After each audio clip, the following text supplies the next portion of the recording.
안녕하십니까. 최기련TV입니다. 총선에서 민주당이 압승을 거뒀는데요. 이제는 경제 힘을 모아야 할 때입니다. 앞으로 얼마나 많은 기업이 쓰러지고 얼마나 많은 실업자가 나올지 걱정이 앞섭니다. 모든 경제 주체가 힘을 모아 경제를 잘 이끌어 주었으면 좋겠습니다. 경제 성장률이 계속 떨어져 어려움이 가중되고 있는데 엎친 데 덮친 격으로 코로나19의 세계적인 대유행인 팬데믹의 충격으로 그야말로 한국 경제는 큰 나락으로 떨어질 것으로 예상됩니다. 그동안 잘 나가는 미국 경제마저 코로나 발생 후 2주 만에 실업자 수가 무려 1,000만 명을 기록할 정도입니다. 골드만삭스는 올해 5월 말이면 미국의 실업자 수는 3,700만 명에 달할 것이라고 내다봤습니다. 이를 반영하여 국제통화기금인 IMF는 2020년 한국 경제 성장률 전망치를 마이너스 1.2%로 하향 조정했는데요. 심지어 일본 노무라 증권은 IMF 전망치보다 5배나 낮은 마이너스 6.7%까지 전망하고 있습니다. 내년에도 이런 어려움은 계속될 것으로 예상됩니다.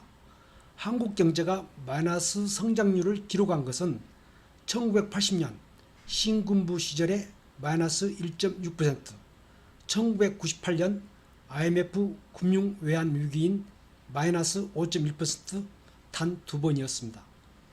2008년 서브프라임 사태 이후인 2009년에도 0.8%에 그쳤습니다.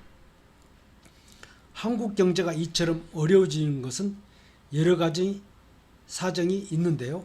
한참 잘 나가던 때에도 깨있는 학자들은 앞으로 한국 경제가 큰 어려움을 겪을 것이라고 전망했었습니다. 특히 노벨 경제학상 수상자이자 미국의 MIT 교수인 폴 세뮬슨 교수는 1989년 12월에 한국에서 발간되는 데이트라인이라는 영문 월간지 기고문을 통해서 다음과 같이 한국인들에게 경고를 했습니다. 그는 한국이 연간 4%의 경제 침체를 모면하기 위해선 만사가 지속성을 유지해야 하는데 저청률의 대폭 하락과 생산성 증가를 윗도는 노조의 임금 인상, 그리고 워낙 가치 하락 등의 위험이 발견된다라고 지적했습니다. 특히 그는 노동자들의 노력과 품질 관리가 악화될 경우 한국의 수출품은 그 상승 속도보다 더 빠른 속도로 붕괴될 수 있다고 했습니다. 이로부터 오는 고통스러운 결과는 기업 경영자가 겪는 이윤삭감의 고통 정도로 그치는 게 아니라 경쟁국들에게 많은 수출 물량을 빼앗기게 된다라고 지적했습니다. 그 결과 공장 폐쇄와 해고 사태 등이 발생하여 공장에서 밀려난 노동자들이 다시 저임금의 일자리나마 찾으려 버둥거리게 될 것이라고 경고했습니다. 30년이 지난 오늘날 그의 경고대로 한국 경제는 경제 성장률이 하향 추세를 보이고 있습니다. 마지막으로 그는 한국 경제는 남미와 동유럽 등의 슬픈 경험에서 교훈을 배워야 한다라고 지적했습니다. 그 교훈들이란 첫째, 경제란 연약한 꽃이어서 정쟁이나 사회적 불안이 있는 곳에선 피어나지 않는다는 것. 둘째, 경제의 발전은 기술 혁신과 국민의 에너지 등에 의존한다는 것. 셋째, 힘이나 법률로 사회 전체 파이보다 큰 몫을 차지하겠다는 지나친 집착은 성장을 둔화시킬 수 있다는 것. 넷째, 특히 소득과 부의 불균형을 시정하려는 구조조정은 자칫 역효과를 낼 수 있다는 것. 다섯째, 한국산 상품이 경쟁적 가격으로 세계 시장에 나설 때만 한국의 기적은 계속될 수 있다는 것.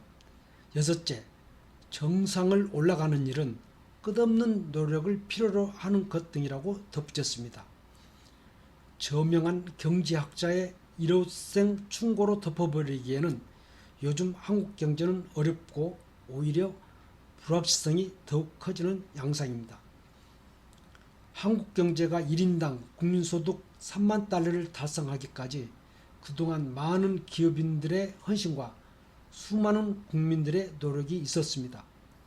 그러나 이번 코로나19 사태는 미국의 대공황 당시보다 더 클 것이라고 많은 학자들은 말하고 있습니다.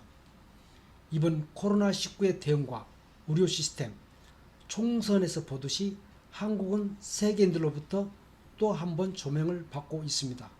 그렇지만 일찍이 세멜선 교수의 경고처럼 자만은 금물입니다. 민주당의 이번 총선의 승리는 추락하는 한국 경제를 다시 살리라는 국민의 명령일 것입니다. 모든 경제 주체가 힘을 한데 모아 경제를 살려 다시 한번 한강의 기적을 이루기를 소망합니다. 이상 최기련TV의 최기련 박사였습니다. 감사합니다.